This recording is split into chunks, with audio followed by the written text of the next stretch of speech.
어제 이제 이런 상황들의 기사를 보는데 댓글이 정말 교회 다니는 것만으로도 정말 뭐 이렇게 사람이 아닌 것처럼 댓글들을 많이 달아놨어요. 이게 뭐 신천지로 시작돼가지고 뭐 신천지를 드러내고 뭐 이런 얘기도 있었는데 지금 이 기독교가 상당히 좀 공격을 받고 있습니다. 심지어는 그 대천의 해수욕장이 뭐 개강해가지고 어제 뭐 10,000명이 모였다고 하는데요. 그 기사의 댓글에도 교회 다니는 사람하고 뭔 차이냐 뭐 이런 댓글이 달릴 정도로, 그러니까 교회하고 상관이 없는 일들도 교회를 계속 공격하면서 이 기독교를 핍박하는 이런 시대가 된 것 같습니다.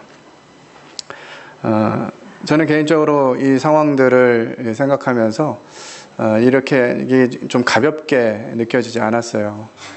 마지막 때 되면 정말 이 기독교가 핍박을 당하고 정말 죽음에 내어주는 이런 일들이 일어나게 될 텐데 그 시기가 정말 다 되었구나 하는 생각들을 갖게 되면서 오늘 말씀도 그와 연계한 말씀을 좀 나누고자 하는데, 오늘 예배 시간에도 그와 비슷한 간증의 고백들이 많이 나왔습니다. 주님의 다시 오심, 그것들을 기다리면서 우리 어떤 태도를 가져야 될 것인가 하는 부분들을 우리 요한계시록 14장 6절로 13절에 있는 말씀을 가지고 좀 살펴보도록 하겠습니다. 앞에 PPT에 말씀을 다 기록했으니까요. 뭐 이렇게 성경이 잘 안 보이시는 분들은 앞에 보고 하셔도 되겠습니다. 우리 한 절씩 교독하도록 하겠습니다. 형제님들이 한 절 읽고 자매님들이 한 절 읽고 차례로 교독하도록 하겠습니다. 함께 읽겠습니다. 형제님들부터 읽겠습니다. 시작. 또 보니 다른 천사가 공중에 날아가는데 땅에 거주하는 자들 곧 모든 민족과 종족과 방언과 백성에게 전할 영원한 복음을 가졌더라. 그가 큰 음성으로 이르되 하나님이여 두려워하며 그에게 영광을 돌리라. 이는 그의 심판의 시간이 이르렀음이니 하늘과 땅과 바다와 물들의 근원을 만드신 이를 경배하라 하더라. 또 다른 천사 곧 둘째가 그 뒤를 따라 말하되 무너졌도다 무너졌도다 큰 성 바벨론이여 모든 나라에게 그의 음행으로 말미암아 진노의 포도주를 먹이던 자로다 하더라. 또 다른 천사 곧 셋째가 그 뒤를 따라 큰 음성으로 이르되 만일 누구든지 짐승과 그의 우상에게 경배하고 이마에나 손에 표를 받으면 그도 하나님의 진노를 포도주를 마시리니 그 진노의 잔에 섞인 것이 없이 부은 포도주라. 거룩한 천사들 앞과 어린 양 앞에서 불과 유황으로 고난을 받으리니 그 고난의 연기가 세세토록 올라가리로다. 짐승과 그의 우상에게 경배하고 그의 이름표를 받는 자는 누구든지 밤낮 쉼을 얻지 못하리라 하더라. 성도들의 인내가 여기 있나니 그들은 하나님의 계명과 예수에 대한 믿음을 지키는 자니라. 함께 읽겠습니다. 13절 시작. 또 내가 들으니 하늘에서 음성이 나서 이르되 기록하라. 지금 이후로 주 안에서 죽는 자들은 복이 있도다 하시매 성령이 이르시되 그러하다. 그들이 수고를 그치고 쉬리니 이는 그들의 행한 일이 따름이라 하시더라. 이 요한계시록은 사실 성도들에게 많은 부담을 주는 말씀이긴 합니다. 이 말씀을 읽으면서 뭔가 이해가 잘 되고 그렇구나, 나에게 이와 같은 말씀을 하시구나 하는 부분들이 눈에 딱 들어오면 좋겠는데 이 요한계시록 말씀은 그러기가 참 쉽지 않은 말씀인 것 같아요. 그럼에도 불구하고 우리에게 주시는 교훈들과 하나님의 뜻이 이 말씀 가운데 들어있음을 보게 됩니다. 여기 보시면 이제 비행기가 착륙하고 뜨고 하는 그 비행장에 이 모든 비행기를 통제하는 관제탑이 있습니다. 그리고 이 관제탑에 이 관제를 총괄하는 이 관제사라고 하는 사람이 있는데요.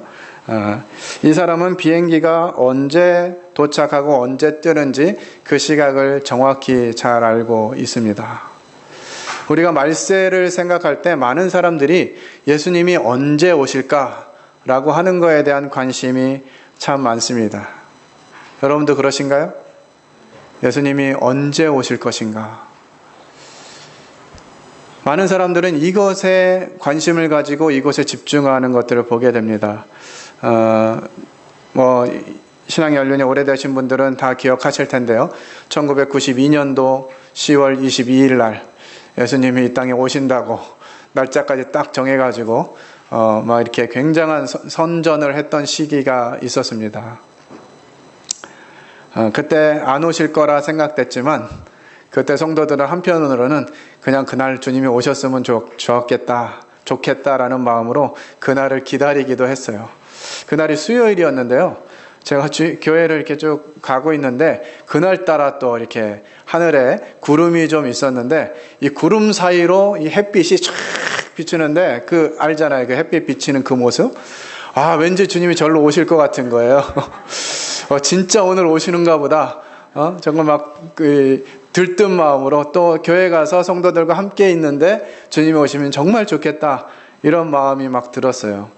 그래서 이제 예배가 수요일 모임이 끝나고 막 그럴 때까지 주님이 안 오셔가지고 오셨으면 좋았을 텐데 하면서 이제 역시나 안 오셨구나 이러고 이제 갔는데 이 사건이 있은 이후로 이제 예수님이 이 땅에 언제 오신다, 곧 오신다 이런 얘기를 하면 다 이 종말론에 관련된 심취한 종말론자들로 취급받으면서 교회 가운데 주님이 다시 오신다라고 하는 이런 설교와 선포가 많이 줄어들었습니다. 최근 들어서도 마찬가지로 이와 같은 일들이 참 듣기가 쉽지 않은 그런 시대가 된 것 같아요. 그러면서도 한편으로는 주님이 오신다고 하신 약속이 우리에게 주어졌기 때문에 예수님이 언제 오실까? 이것에 대한 궁금함이 있는 것이 사실입니다. 반면 정말 어떤 자세로 그 예수님을 기다릴 것인가 하는 것에 대한 관심은 의외로 좀 적은 것 같아요.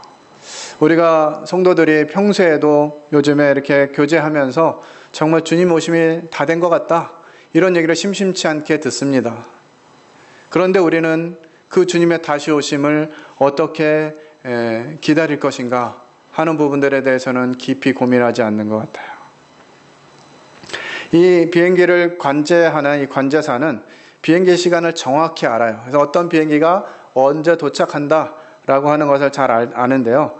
근데 이 관제사는 이 비행기 도착하는 것에 대한 이 열망과 기대감 이런 것들이 있을까요? 정확히 언제 비행기가 오는 줄 아는데 이 관제사는 그닥 매번 오는 그런 비행기 중에 하나고 또 뜰 것이고 이렇기 때문에 이 비행기가 도착하는 것에 대한 기대감은 별로 없습니다. 그런데 이 비행기를 기다리는 기대감과 설레임이 있는 사람들이 있겠죠. 누가 있을까요? 그 비행기에 누가 타고 있는 사람, 내가 보고 싶고 내가 기다리고 했던 사람이 타고 있는 그 비행기를 기다리는 사람들에게는 그 비행기가 온다고 하는 소식은 정말 설레이고 기대가 넘치는 일인 것이죠. 제가 남아공을 항상 이렇게 6년째 다녔는데 올해 이 코로나 문제로 올해는 좀 어려울 것 같습니다. 제가 갔다 한 15박 16일, 16박 17일 이렇게 갔다 오니까 갔다 오면 항상 누가 마중 나오는 줄 아세요? 누가 마중 나올까요? 제 아내가 우리 광만 형제와 함께 항상 마중을 나옵니다. 감사한데 그냥 그 며칠간 못 본 그 남편이 오는 것들을 기다리면서 비행기 시간이 언제 되는가. 또 이게 비행기가 제때 도착하진 않잖아요. 항상 지연되기도 하고 늦어지기도 하고 이러기도 하는데 그 비행기가 도착하는 것을 오매불망 기다리면서 비행기에 타고 있는 남편을 기다리는 아내는 그 느낌이 다른 거예요. 그 설레임이 다르고. 어떻게 마중 나올까요? 그냥 집에서 대충 있다가 세수도 안 하고 그냥 헝클어진 머리에 이런 모습으로 공항에 나타나면 기삭감이 되겠죠. 그러지 않고 이 남편을 오랜만에 만나기 위해서 꽃단장하고 정말 잘 준비를 하고 기다리는 것이죠. 마찬가지로 우리가 이 주님을 기다리는 이와 같은 부분들이 관제사적인 입장이냐 아니면 신랑을 기다리는 신부의 입장이냐 하는 것은 굉장히 다른 것입니다. 그래서 오늘은 말세를 살아가는 자세라고 하는 제목으로 말씀을 나누고자 합니다.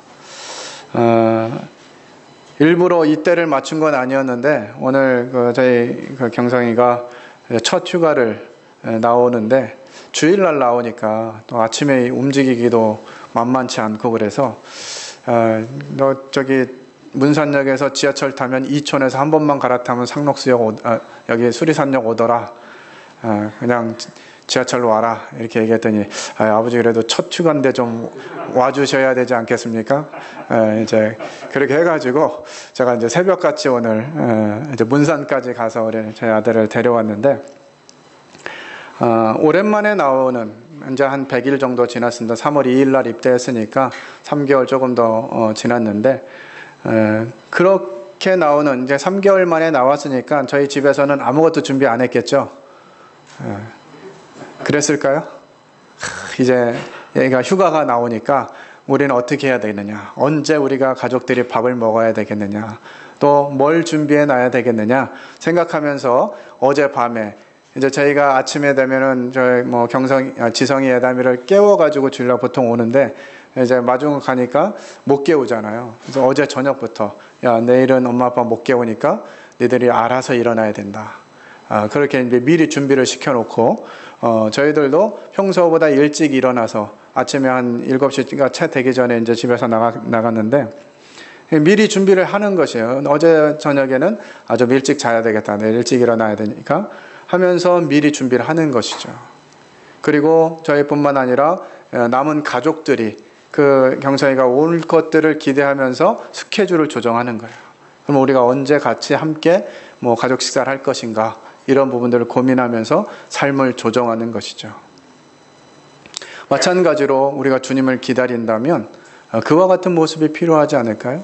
주님이 언제 오실지 정확히 알지 못하지만 그 시기가 다가왔음을 생각하고 그러면 그 주님을 만나기 위해서 우리는 삶의 어떤 부분들을 조정하고 어떻게 준비하고 그분을 맞을 것인가 하는 부분들에 대해서 관심을 가져야 된다고 하는 것이죠. 이와 같은 말씀을 이제 요한계시록 14장 6절부터 13절에 기록된 말씀을 가지고 좀 나누려고 합니다. 7절 말씀에 보면 그가 큰 음성으로 이르되 하나님을 두려워하며 그에게 영광을 돌리라.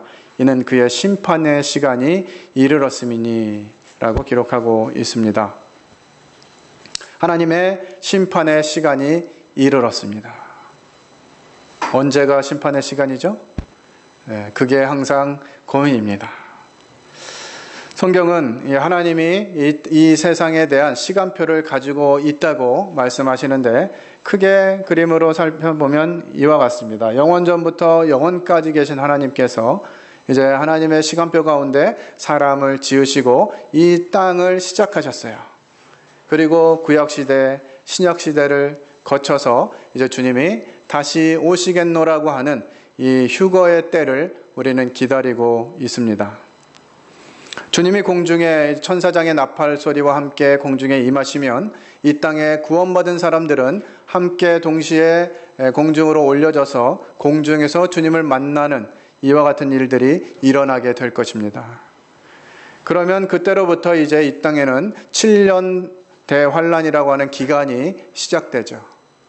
그리고 7년 대환란이 끝나면 이제 공중에서 주님을 만난 성도들 그리고 죽음 가운데 살아난 성도들이 함께 이 땅에 내려와서 1000년이라고 하는 이 왕국을 살아가게 됩니다. 그리고 그 후에 이제 영원한 심판을 통해서 영원한 하늘나라와 영원한 심판의 결과를 맞게 되는데요. 이것이 하나님께서 이 땅을 계획하신 시간표예요. 지금은 우리가 살고 있는 시대는 신약시대, 은혜시대라고도 하죠. 이 은혜의 때가 곧 마감될 거라는 것입니다. 언제? 우리는 언제라고 하는 것에 초점을 갖기보다는 그렇다면 어떻게 이 때를 준비할 것인가 라고 하는 것이죠. 그래서 우리 이 말세, 특히나 요즘에는 말세라고도 표현하지만 말세 지말이라는 말도 사용합니다. 무슨 뜻이죠? 말세 중에서도 끝물이다 이거예요. 정말 마지막 때다라고 하는 이런 표현인데요.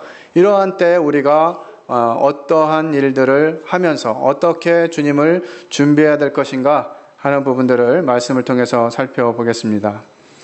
6절에 보면 사실 이 14장에 기록되어 있는 이 내용은 이 휴거가 된 이후에 일어나는 일들이긴 합니다. 그러니까 우리한테는 해당사항이 없는 그와 같은 내용이긴 하지만 이 내용을 살펴보면서 그럴지라도 그러면 우리는 이 말씀을 가지고 어떤 교훈을 받을지 하는 부분도 좀 살펴보겠습니다. 6절에 보면 또 보니 다른 천사가 공중에 날아가는데 땅에 거주하는 자들 곧 모든 민족과 종족과 방언과 백성에게 전할 영원한 복음을 가졌더라라고 기록하고 있습니다. 이제 성도들이 휴거되고 나면 이 땅에 이 복음을 가지고 전 세계의 복음을 전하는 일들이 일어나게 된다라고 하는 내용인데요. 이 6장부터 13절에 세 천사가 기록되어 있습니다. 그 첫 번째 천사가 공중에 날아가면서 날아가는 모습을 보니까 그가 영원한 복음을 가졌다는 것이에요. 그 복음이 누구에게 전달될 것이냐면 모든 민족과 종족과 방언과 백성들에게 전해질 것이다 라는 말씀을 보여주고 있습니다. 우리는 오늘날 이 복음을 위해서 살아야 하는 이와 같은 모습을 기억할 수 있죠. 누구에게 복음을 전해야 됩니까? 모든 민족, 종족, 방언, 백성. 특별히 저희들에게는 가장 가까운 가족들, 친지들, 또 나의 가장 가까운 친구들, 그들에게 이 하나님의 복음, 이 영원한 복음을 전할 책임을 가지고 있습니다. 그런데 그런 일들이 어떻습니까? 쉽게 잘 되나요? 저희들이 정말 이 예배당에 순수한 어른 구도자가 들어온 지가 언제쯤인 것 같아요?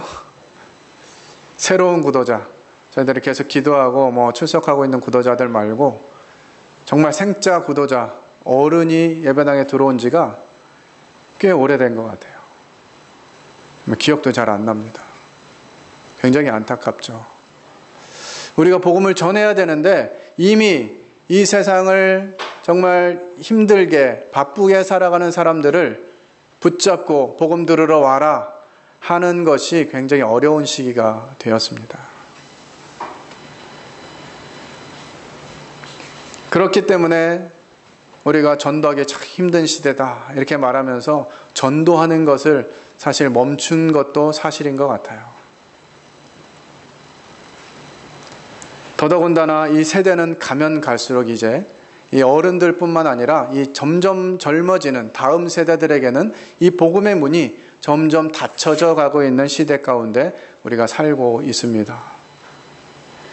지금 우리나라 인구가 5,300만이 조금 안 되는데요. 기독교 인구가 한 700만 정도밖에 안 돼요. 그것도 700만도 이중 교적을 가지고 있는 사람들이 많거든요. 교회를 옮기면 어떤 사람이 교회를 옮기면 전에 옮겼던 그 교회도 자기 교인으로 가지고 있고 새로 간 교회도 자기 교인이라고 얘기해요. 그러니까 그렇게 한 인원이 700만 명인 거예요. 그런데 이 700만 명 중에 퍼센테이지로 치면요. 한 70% 내지 80%가 20대 이상입니다. 나머지 20에서 30% 정도가 20대 이하예요. 그러니까 지금 어린 아이들서부터 청소년들은요, 이 교회에 가는 확률, 이 퍼센테이지가 굉장히 적습니다. 한 10년 전까지만 해도 아이들에게 야, 너희들 학교에서 친구 좀 전도해와 이렇게 얘기하면 아이들이 하는 얘기가 저희 교회 반 애들 다 교회 다녀요. 이렇게 얘기했을 정도였어요. 그런데 요즘에는요, 학교에 가면 교회 안 다니는 애들이 태반입니다. 교회 다니는 아이들이 별로 없어요. 기독교 인구가 줄어든 이 퍼센테이지를 볼 때도 어른들의 퍼센테이지가 줄은 것은 얼마 안 되고요. 이 청소년들, 어린아이들서부터 학생들, 이 중학생, 고등학생들이 교회를 떠난, 교회에 없는 이 퍼센티지가 훨씬 많습니다. 그래서 우리에게 주어진 이 시대적인 요청은 이 다음 세대를 어떻게 이 교회 가운데 들어올 수 있도록, 하나님의 말씀을 들을 수 있도록 할 것인가라고 하는 것이 교회의 중차대한 제목이 되었어요. 사실 지금 저희 교회도 어른들이 이 대다수를 차지하고 있기 때문에 앞으로 한 10년, 20년 가는 건 문제가 없겠죠. 그러나 그 시간이 지나서 10년, 20년이 지났을 때 이 젊은 사람들이 얼마나 포진하고 있는가라고 하는 부분들을 생각해 보는 거예요. 지금 우리 성도들이 낳은 자녀들 생각하면 지금 20년 지나면 몇 명 있겠어요? 우리 성도들의 자녀만 생각해가지고는 20년 후만 생각해도 좀 깝깝합니다. 20년 후 되면 우리 예승 형제, 여기 지금 팔팔한 우리 재훈 형제 이런 사람들이 40대가 되는 거예요. 그때 더 젊은 사람들이 얼마나 있겠냐는 거죠. 그래서 우리가 이 다음 세대를 생각하고 그들을 이 교회 가운데로 인도하는 일에 관심을 갖지 않으면 이 교회의 미래는 매우 어두워질 수밖에 없습니다. 그리고 언젠가는 문을 닫아야 되겠죠. 유럽이나 미국의 많은 교회들이 이렇게 문을 닫아가요. 안타깝게도 한국 모임도요. 지금 한 232개, 233개 정도 숫자가 되는데요. 제가 개인적으로 판단할 때 10년 내에 한 30%는 없어질 것 같아요. 왜냐하면 지금 모이고 있는 교회들 중에도요. 많은 퍼센테지가 노인들만 있는 교회들이 많아요. 교회 주일학교가 아예 없고 노인들만 있고 이런 교회들이 굉장히 많거든요. 서울에 한 60개 교회가 있는데 절반은 주일학교가 없어요. 나머지 있는 교회들도 절반은 10명 이하입니다. 어떤 게 2명, 3명 이렇게 있는 교회들이 대다수고요. 그래도 적어도 주일학생들이 한 20명, 30명 있다 이런 교회들은요. 그냥 큰 교회들, 성도들이 150명, 200명 돼가지고 그 성도들이 낳은 자녀들만 해도 20명, 30명 되는 그런 교회들 외에는 외부에 있는 아이들로 20명, 30명이 채워져 있는 교회가 없어요. 굉장히 심각한 위기인 거죠. 그래서 우리는 특별히 복음을 주님이 허락하시는 영혼들에게는 모두 복음을 전해야 되겠지만 특별히 다음 세대를 위해서 복음 전할 준비를 하고 있어야 된다고 하는 것입니다. 우리 군포 번영로 교회가 10년 뒤, 20년 뒤에 그냥 문을 닫는 교회가 되지 않게 하려면 이 부분들에 대해서 마음을 두고 준비를 해야 된다고 하는 것이죠. 참 감사하게도 저희 교회 가운데는 이 믿지 않는 가정에서 나오는 아이들이 제법 있어요. 저는 이제 전국을 돌아다니면서 이 어린이 사역을 하고 있기 때문에 돌아다니면서 각 교회의 형편들을 잘 듣습니다. 그런데 전국에 있는 교회들 중에서 이 성도들의 자녀가 아닌 믿지 않는 아이들이 교회에 더해지고 있는 교회들은요. 정말 이 한 손에 꼽아요. 한 3-4개 교회 정도밖에 없습니다. 외부에 있는 아이들이 교회로 들어오지 않고 있는 이것이 한국 모임의 현실이에요.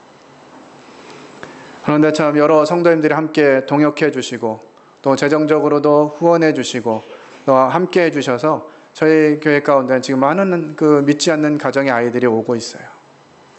지금 코로나 때문에 상당히 어려움을 겪고 있긴 합니다만 그 아이들이 교회에 오고 있고 지난 한 4주 정도 이 복음에 대해서 이야기하고 이 아이들에게 이 하나님의 시간표를 이야기하면서 너희들 심판의 때가 곧 온다.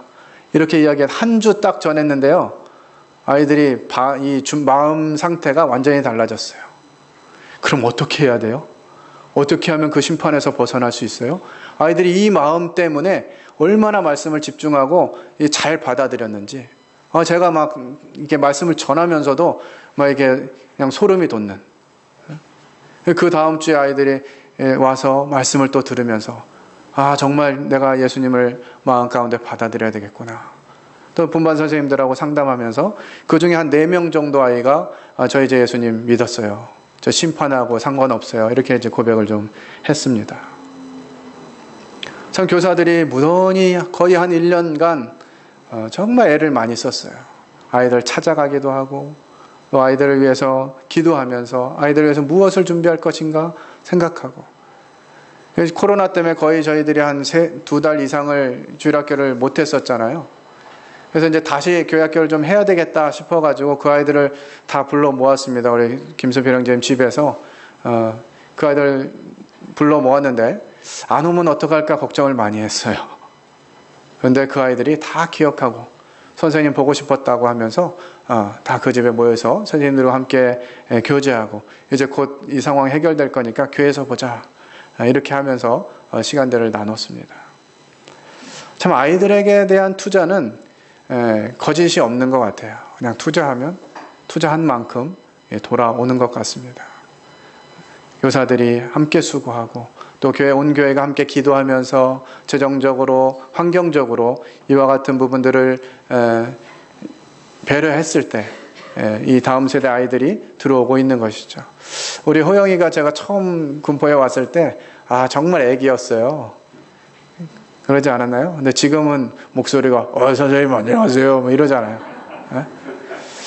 엊그제 같은데 이미 성장해 중학교 1학년이 된 거예요. 이제 한 4, 5년만 기르면 더 기다려주면 아주 교회 훌륭한 일꾼이 될 거라 믿습니다. 그 친구들이 지금 한 3, 4명이 아주 친하게 잘 다니고 있어요. 그 친구들을 통해서 지난주에 이제 아이들에게 말씀을 전하면서 이 말씀을 너희들만 가질 것이 아니라 너희들 믿지 않는 아이들에게, 친구들에게, 또 가족들에게 전해야 한다. 이런 이제 교제를 좀 했는데 아이들이 곧 그럴 것 같아요. 참 귀한 열매들을 주님이 주신 것 같습니다. 이제 이들에게 복음을 전해야 돼요. 하나님 알지 못하는 영혼들에게, 아이들 포함해서 우리 주변에 준비된, 무엇을 위해서 복음을 전해야 될까요? 7절에 그 말씀을 주고 계십니다. 같이 함께 읽겠습니다. 시작.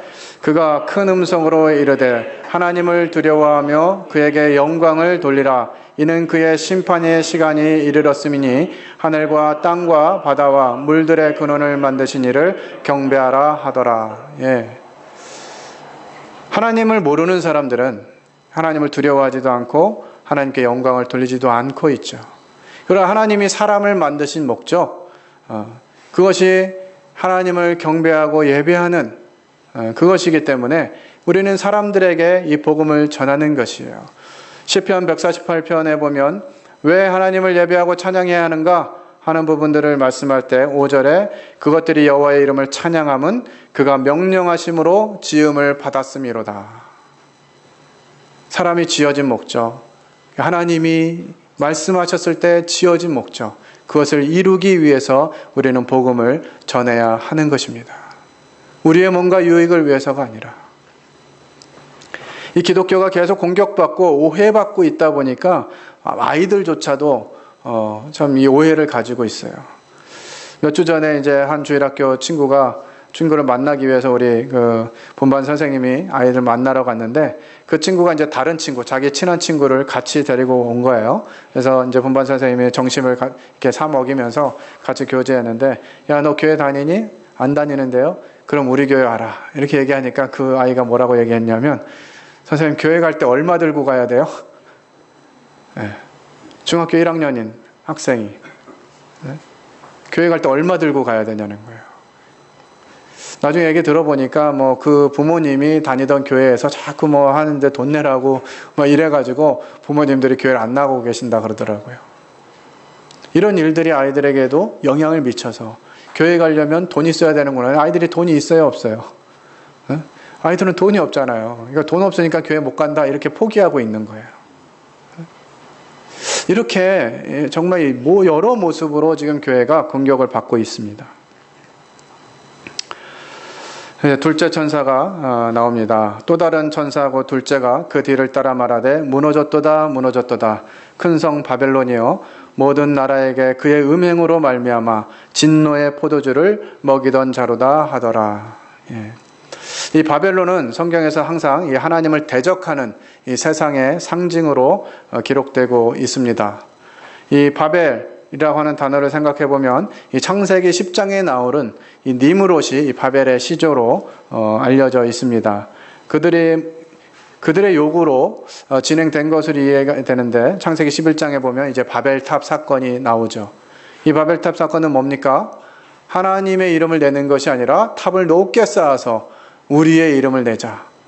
인간이 최고다라고 하는 것들을 말하는 사상이에요. 오늘날 이 하나님을 반역하는 인간 중심의 문화, 인본주의 문화를 나타내는 것이죠. 하나님을 거스리는 이런 모든 사고방식과 노력을 상징하는 것이 바로 이 바벨론입니다. 이 말세가 가까울수록 이 바벨의 원리가 점점 더 이 땅에 횡행할 것이에요. 제가 작년엔가 한번 말씀드린 내용인데요. 이 앨리스 베일리라고 하는 사탄 숭배자가 70년 전에 돌아가신 분이에요. 근데 이 70년 전에 돌아가시기 전에 기독교를 대체할 수 있는 10가지 가치 체계를 이야기하고 그것을 기록으로 남겼습니다. 그 내용을 10가지 잠깐 간단하게 살펴보면, 교육 시스템으로부터 하나님과 기도를 제거하라. 이제 학교에서 하나님 얘기, 기도 얘기하면 큰일 납니다. 기독교 교사들이 학교에서 성경 얘기를 한다든지, 너희 우리 교회 나와라, 선생님 교회 나와라, 이런 얘기하면 징계받는 세상이 됐어요. 정말 이런 세상이 올까? 막 그런 얘기를 했었는데 진짜 그런 세상이 왔어요. 두 번째, 아동들에 대한 부모의 권위를 축소시켜라. 요즘 부모가 아이들에게 나타낼 수 있는 권위가 무엇이 있습니까? 부모로서 아이를 자기 마음대로 할 수가 없어요. 정서학대라고 하는 이 조항이 들어오면서요, 뭘 해도 학대가 되게 돼 있어요. 교회 가기 싫어. 아침에 좀 잠 좀 더 잘래. 야, 빨리 일어나. 교회 가야 돼. 뭐 이렇게 하면 정서학대가 되는 거예요. 아이가 가기 싫은데 억지로 가게 한다. 이런 시대가 됐습니다. 아직 법적으로 이거 뭐 형벌을 내리거나 이게 뭐 이렇게 정해져 있지는 않지만 곧 이런 부분들이 생기게 될 것이에요. 그리고 아이들이 이와 같은 사실을 인지하면 부모를 신고할 수가 있습니다. 우리 엄마 아빠 때문에 피곤해서 못 살겠어요. 이렇게 신고하면 실제로 경찰서에서 나와가지고 아이 학대하는 부분들을 점검하게 되고요. 문제가 있으면 아이를 격리시키게 됩니다. 이런 시대가 벌써 왔어요. 세 번째, 기독교적 가정 구조를 파괴하라. 기독교적 가정 구조가 뭡니까? 기본적으로 대가족이에요. 오늘날 자꾸 사회가 이 핵가족화되고 있는데, 성경이 말하는 가족 제도는 대가족 제도입니다. 자녀를 많이 낳는 것이 하나님의 복임을 가르쳐주고 있어요. 그런데 오늘날 젊은 사람들은 어떻습니까? 지금 20대, 30대 젊은이들을 대상으로 설문조사할 결과를 보면 20, 30대의 50%는 결혼 자체를 안 하겠다. 그리고 결혼하겠다고 하는 사람들 중에 또 절반은 결혼을 하긴 하지만 아이는 낳지 않겠다. 그냥 우리끼리 잘 먹고 잘 살겠다. 이렇게 하는 시대가 됐어요. 정말 70년 전에, 7, 80년 전에 계획했던 이런 계획들이 너무나도 분명하게 이루어지고 있는 시대가 지금 시대라는 거죠. 네 번째, 프리섹스 사회를 만들라. 낙태법을 입법화하고 낙태하기 쉽게 만들라. 우리나라도 이 낙태가 이제 죄가 아닌 걸로 결정이 됐죠. 여성의 자기 존중권 때문에. 내가 내 삶을 위해서 내가 임신한 아이 내 마음대로 수술해서 버릴 수 있다. 이 사상 때문에 지금 이 젊은 여자들이 임신을 하는. 근데 임신하면 어떻게 돼요? 이 성적인 문란이 먼저 생겨야 되잖아요. 근데 이것이 아무것도 아닌 거예요. 젊은 사람들한테는 뭐 혼전, 순결 뭐 이런 얘기하면 이상한 얘기로 들립니다. 그게 뭔데? 이렇게 생각하고. 좀 살아보면서 이 사람이랑 내가 살아도 괜찮겠다. 그럼 그때 결혼하면 되지. 이렇게 생각하는 젊은이들이 굉장히 많아졌어요. 이건 지금 뭐 앞으로 일어날 일이 아니라 지금 현재가 그렇게 진행되고 있다는 거죠. 다섯 번째, 이혼을 쉽게 만들고 합법화하라. 평생 결혼의 개념으로부터 사람들을 해방시켜라. 지금 3쌍 결혼하면 한 1.4쌍 정도가 이혼하고 있습니다. 그러니까 3분의 1 정도가 아니라 이제는 뭐 거의 절반 가까이가 이혼을 하고 있어요. 평생 결혼의 개념으로부터 사람들을 해방시켜라. 야, 이혼하긴 좀 면목상 그러니까 우리는 조론하자, 조론. 조론이란 단어 들어보셨습니까? 결혼을 졸업하는 거예요. 이게 무슨 의미겠어요? 야, 우리가 한 집에서 그냥 부부라고 하는 이 법적인 관계로 살긴 살지만 네 인생은 네 거고 내 인생은 내 거야. 이거 서로 관여하지 말고 살자. 이게 조론입니다. 그런 사람들이 많아졌어요. 6번째, 동성애를 대체 생활 방식으로 만들라. 지금 뭐 기독교 교인들 중에서 이 코로나 이 사태가 온 것 때문에 얼마나 시끄럽습니까? 근데 지금 이태원 클럽, 그 5군데 클럽이 다 이 동성애와 관련된 클럽들이거든요. 근데 그런 얘기는 언론에 나와요, 안 나와요? 나오지도 않아요. 그거 하면 이제 뭐 무슨 성소수자 차별한다, 뭐 이런 걸로 막 덮어 씌워가지고, 잠깐 흘러나온, 사실 지금 이 방역이 이렇게 이 복잡해진 이유는 다 이 홍대 사건, 이 홍대 이태원 이 클럽 사건 때문에 그런 거거든요. 이 이태원 클럽 사건 나오기 전에 확진자 뭐 1명, 2명 막 이랬었잖아요. 근데 지금 이 이태원 클럽 문제가 발생하면서 막 30명, 40명, 지금 50명 이렇게 넘어가고 있는 거거든요. 근데 누구도 이게 동성애 때문에 그렇다는 얘기를 꺼내지 않습니다. 세상을 다스리는 사단이 그것을 이슈화할 리가 없죠. 그런데 교회에서 막 확진자가 나왔다고 하니까 막 벌떼같이 지금 드러나는 거예요. 동성애를 지금 대체 생활 방식으로 만들고 있어요. 7번째, 예술의 품격을 떨어뜨려라. 미친 예술이 되게 하라. 뭐 영화니 드라마니 뭐 그림이니 소설이니 웹툰이니 뭐 말할 거 없습니다. 다 그런 세상이 돼버렸어요. 8번째, 미디어를 활용하여 반기독교적 가치를 선전하고 인간의 사고방식을 바꿔라. 미디어, 우리가 보고 있는 이런 모든 미디어들이 왜 나오고 있느냐? 반기독교적 가치를 선전하는 거예요. 성경이 말하는 가치, 그거 아무것도 아니야. 별거 아니야. 그냥 우리가 이렇게 살아가는 게 더 나아 하면서 미디어가 활동하고 있는 것이죠. 9번째, 종교 통합운동을 일으켜라. 에큐메니컬 운동, 막 이래가지고 지금 막 스님들이 크리스마스에 교회에 와서 막 이렇게 예배 같이 드리고 부처님 오신 날, 이런 날 신부님하고 목사님하고 같이 가서 목탁 두들기는데 옆에서 이렇게 묵상하고 있고 이런 일들이 한두 가지가 아니에요. 기독교 중에 큰 교회라고 하는 교회들조차도 그런 일에 합류하고 있어요. 이름만 대면 알만한 목사님들이 좌담회에 나와가지고 그런 얘기 하는데 우리도 그런 일에 찬성한다.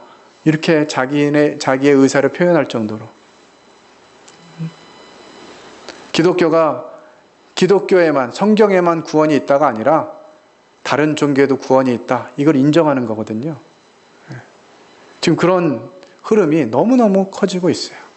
심지어는 지금 이슬람 사람들이 전 세계를 지배하는 그런 흐름으로 가고 있다 보니까 기독교와 이슬람이 합쳐져 가지고 크리슬람이라고 하는 이런 것들이 일어나고 있습니다. 정말 무서운 시대예요. 10번째, 각국 정부가 이러한 내용을 법제화하게 하고 교회가 이런 변화를 추인하게 만들라. 이것들이 이제 선진국들은요 다 법제화됐어요.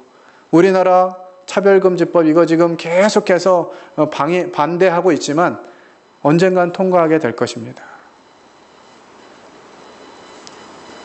그렇게 되면 저희가 정말 마음 놓고 복음을 전할 수 없고요. 이 강단에서 이단들에 대해서 이야기할 수가 없습니다. 그런 세상이 오는 거예요. 이 앨리스 베일리가 이 10가지 가치 체계를 세워놨어요. 이것이 바로 바벨론입니다. 하나님을 대적하게 만드는 것. 나 중심적으로 살게 하는 것. 내가 최고인 것처럼 생각하며 살아가게 되는 것. 이것이 바벨론이에요. 그런데 이 바벨론은 어떻게 됩니까? 8절에 보면 또 다른 천사 곧 둘째가 그 뒤를 따라 말하되 무너졌도다 무너졌도다 큰 성 바벨론이여 모든 나라에게 그의 음행으로 말미암아 진노의 포도주를 먹이던 자로다 하더라. 무너졌도다 무너졌도다 이 2번 반복되고 있죠. 성경에서 이렇게 두 번씩 강조되는, 우리 주님도 가끔 그렇게 말씀하셨습니다. 내가 진실로 진실로 너에게 이르노니. 이렇게 무엇인가 단어가 반복되는 단어가 나올 때는요, 우리는 눈을 크게 뜨고 주목해야 합니다. 이 바벨론, 하나님의 가치를 대적하는 이 세상의 가치, 이것은 어떻게 된다고요? 무너진다고요. 기약이 없는 거예요. 소망이 없는 일들입니다. 우리 청년들이 자신들의 꿈과 비전을 생각할 때 잘 생각해야 돼요. 내가 이 길로 가려고 하는 것이 무슨 의미가 있느냐? 하나님께 어떠한 영향력을 나타낼 수 있고 하나님께 어떻게 영광을 돌릴 수 있을 것인가 고민해야 된다라고 하는 것이죠. 때가 되니까 대학을 가고 대학을 졸업하니까 직장을 갖고 이런 흐름 가운데로 따라가다 보면 이 세상 가치 체계로 따라갈 수밖에 없는 거예요. 세상 사람들이 하는 대로 갈 수밖에 없는 거예요. 그래서 결혼을 준비하려니까 많은 돈이 들고 많은 돈을 준비하려니까 결혼은 자꾸 늦어지고 이것이 아무렇지 않게 생각되는 거예요. 그러니까 25, 26에 결혼한다 그러면은 네 무덤을 스스로 파는구나 막 이런 얘기하고. 이게 세상 얘기가 아니에요. 세상 얘기가. 우리 믿음 안에 들어와 있는 청년들 가운데 이런 대화가 오고 가고 있다고요.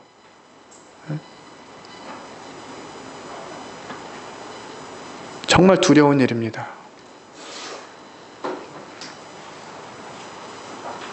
우리의 자녀들에게 이 분명한 가치를 가르쳐야 돼요. 예레미야 51장 6절과 9절에도 그와 같은 이 분명한 선언이 나와 있습니다. 바벨론 가운데서 도망하여 나와서 각기 생명을 구원하고 그의 죄악으로 말미암아 끊어짐을 보지 말지어다. 이 세상 사람들이 하나님을 알지 못하고 그냥 이 세상 가치체계 가운데 가다 보면 이 바벨론과 함께 이 죄악으로 말미암아 끊어짐을 보게 될 것입니다. 그런데 하나님이 우리에게 미리 이 사실들을 말씀해 주시면서 거기서 나와서 각기 생명을 구원하고 그들의 끊어짐을 보지 말라 이렇게 말씀하시는 거네요. 바벨론이 갑자기 넘어져 파멸되리니 우리가 바벨론을 치려하려 하여도 낫지 아니한즉 버리고 각기 고향으로 돌아가자. 그 화가 하늘에 미쳤고 궁창에 달하였습니다. 이 세상의 가치체계는 망할 것이에요. 순식간에 사라질 것입니다. 주님이 우리를 부르러 오시는 그 시간이 되면 우리는 이것과 완전히 결별해야 됩니다. 그런데 이런 것들에 마음을 두고 있으면 주님을 기다리는 자세가 되겠어요? 우리는 정말 정신을 차리고 살아야 해요. 9절에 또 다른 천사 곧 셋째가 그 뒤를 따라 큰 음성으로 이르되 만일 누구든지 짐승과 그의 우상에게 경배하고 이마에나 손에 표를 받으면 그도 하나님의 진노의 포도주를 마시리니 그 진노의 잔에 섞인 것이 없이 부은 포도주라. 거룩한 전사들 앞과 어린 양 앞에서 불과 유황으로 고난을 받으리니 그 고난의 연기가 세세토록 올라가리로다. 짐승과 그의 우상에게 경배하고 그의 이름표를 받는 자는 누구든지 밤낮 쉼을 얻지 못하리라 하더라. 이것은 이제 다시는 돌이킬 수 없는, 혹시 이제 복음을 전하시다가 믿지 않는 사람들의 이 부분을 이야기할 때 이 사실은 꼭 얘기해 줘야 됩니다. 혹시 내가 너 모르는 사이에 이 땅에서 사라지는 일이 생기면 그 위에 절대로 너 이마나 손등에 표 받으면 안 된다. 그거 받으면 끝장난다. 돌아설 수가 없다. 이 얘기를 꼭 한번 해주세요. 그들이 정말 이 휴가가 일어난 이후에 이 상황을 보면서 깨달을 수 있도록, 그 전에 깨닫게 해야 되겠지만 그것이 안 된다 그러면 이 정도 경고는 해줘야 됩니다. 이마나 손에 표를 받으면 끝나는 거예요. 돌이킬 수가 없어요. 그런데 그것을 받지 않겠다고 이제 이 순교를 선택하는 사람들은 살아나게 되는 거죠. 이 적그리스도가 처음에 나타나서 그가 정말 능력들을 발휘할 때 사람들은 야, 이제 평화로운 세상이 되겠구나, 정말 좋은 세계가 되겠구나 하면서 그를 쫓아가면서 이 표를 다 받게 될 것입니다. 평안할 것이다. 이제 진짜 평화가 올 것이다. 이렇게 할 텐데 이제 3년 반이 딱 지나고 나면 본색을 드러내면서 이 땅에 어마어마한 환란이 시작됩니다. 평화를 위해서, 평안을 위해서 선택한 그 길이었는데 성경은 말씀하시기를 밤낮 쉼을 얻지 못하리라 이렇게 하는 거예요. 우리 낮에 열심히 일하는데 밤에 쉼을 가질 수 없다 생각을 해보세요. 저녁 6시가 되면 퇴근 시간이네. 이제 집에 가서 좀 쉬어야지. 이런 마음으로, 즐거운 마음으로 퇴근을 하는데 집에 가도 못 쉬어. 야간 일이 시작돼. 밤새야 돼. 얼마나 피곤합니까? 근데 이것이 계속된다는 거예요. 쉬지 못하는. 지옥은 그런 것 아닙니까? 한 번 들어가면 다시는 헤어나올 수 없는.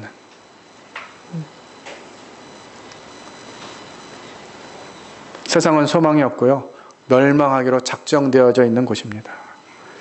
선악과처럼 사실 먹음직하고 보암직하고 지혜롭게 할 만큼 탐스럽게 보이지만 결국 그 길은 죽음의 길인 것이죠.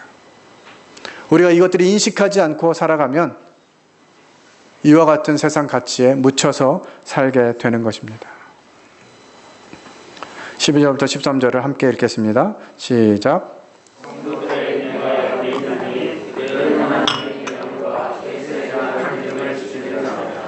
또한 내가 들으니 하늘에서 음성이 나서 이르되 기록하라. 지금 이후로 주 안에서 죽는 자들은 복이 있도다 하시매 성령이 이르시되 그러하다. 그들이 수고를 그치고 쉬리니 이는 그들이 행한 일이 따름이라 하시더라. 이 성도들의 인내를 이야기하면서 이제 하나님의 계명과 예수에 대한 믿음을 지키는 자, 이 환난 가운데에서 이 표를 받지 않고 죽음을 불사하고 있다가 죽음을 맞이하는 이런 사람들에게 기록된 말씀인데요. 이것은 지금을 살고 있는 우리들에게도 기억해야 할 말씀이라고 생각이 됩니다.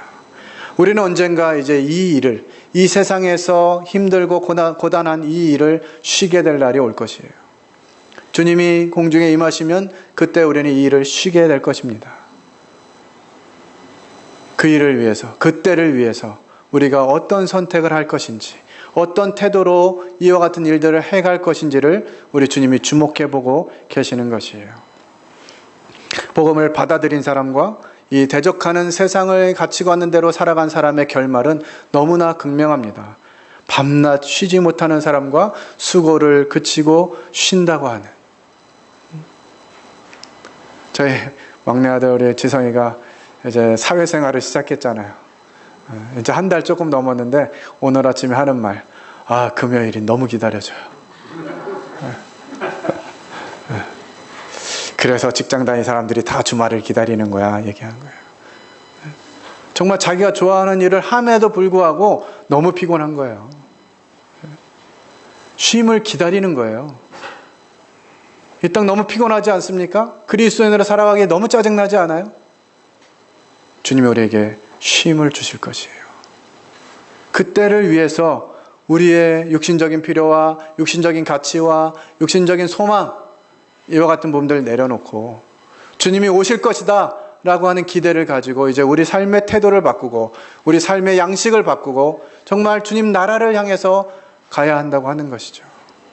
성경에 보면 이 마게도냐 교회들이 극심한 가난 가운데에서도 풍성한 연보를 드렸다라는 말씀을 저희들이 알고 있잖아요. 어떻게 그럴 수가 있을까요? 어떻게 그런 일이 가능할까요? 오늘날 우리에게 그와 같은 일, 정말 저희 지금 모임의 성도들이 이 코로나 때문에 사실 실직하거나 이런 분들은 이제 몇 분 안 계시는 것 같은데 저희 성도들 중에 절반이 실직한다. 그래서 정말 성도들이 극심한 가난 가운데 있다. 그럴 때 우리는 어떻게 풍성한 연보를 할 수 있겠냐고요.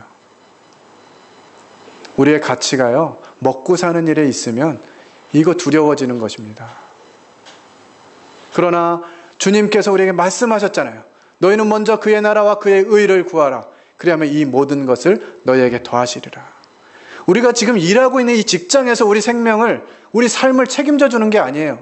이 직장은요, 언제든지 문 닫을 수 있습니다. 우리가 하고 있는 일은 언제든지 멈춰질 수 있어요. 제가 한 2주간 이 허리 통증 때문에 너무 힘들더라고요. 이 끝에, 왼쪽 허리 끝에 조금 삐끗해가지고 그 따끔한 게 거의 며칠 동안 2, 3일간 일어나지 못하도록 만드는 고통이었어요. 그런데 하나님이 우리 뇌 혈관 중에 있는 거 하나만 딱 터뜨려도 우리가 하고 있는 거 다 멈춰야 돼요. 근데 마치 우리가 무엇인가 더 할 수 있는 것처럼 무엇인가 더 기대할 것이 있는 것처럼 그렇게 살아가고 있다는 거죠. 우리 상황 가운데 뭔가 변화가 생기면 그 변화가 생긴 것 때문에 두려움이 생기는 것이에요. 왜요? 하나님이 그거 책임지지 않으실까요? 말씀이 거짓말일까요? 고민하는 것이에요.